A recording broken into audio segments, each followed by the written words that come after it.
A controversial case is sparking new debate over who should and should not qualify for early release from California state prisons. Now, a state lawmaker is pushing to tighten the rules, especially for those convicted of the most serious crimes against children. 17's Capitol correspondent Eitan Wallace spoke with Assemblymember Stephanie Wynn about her proposal and has her message. We need change. That's what Assemblymember Stephanie Wynn is calling for in California's elderly parole program.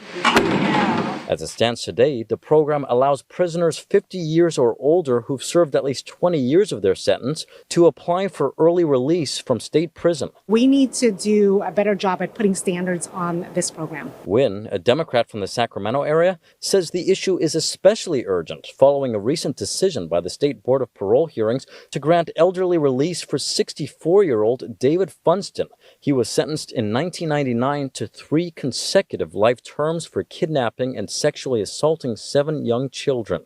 Governor Gavin Newsom disagreed with the parole board's decision, but the board ultimately moved forward with it, saying Funston no longer posed what it called an unreasonable risk to public safety. Upon his scheduled release, though, last month, Funston was transferred back into custody in Placer County to face new charges in a separate child sex assault case dating back to the 1990s. And lawmakers say he's not the only case they're concerned about. The board on Wednesday will consider parole for 57-year-old Gregory Vogelslang, sentenced to 350 years for molesting multiple young boys in the 1990s.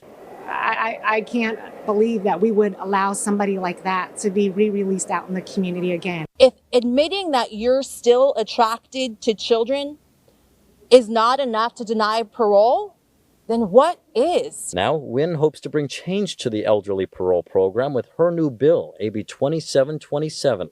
If signed, it would raise the elderly parole eligibility age from 50 to 75 before someone can even be considered for early release at all. The proposal would also increase the minimum time served to 30 years and require them to undergo a screening by the Department of State Hospitals. On top of that, the bill would completely bar anyone convicted of the most serious sexual offenses from qualifying for elderly parole at all. Those offenses include aggravated sexual assault of a child and certain sex crimes involving victims 10 years old or younger. We need to ensure that something passes to protect our communities. Now, the California Department of Corrections and Rehabilitation said they want to make a few things clear here. In a statement, they said in part, quote, "Commissioners for the Board of Parole hearings take many factors into consideration when determining a candidate's release suitability. This includes the comprehensive risk assessment, the candidate's central file, parole plans, and impact statements."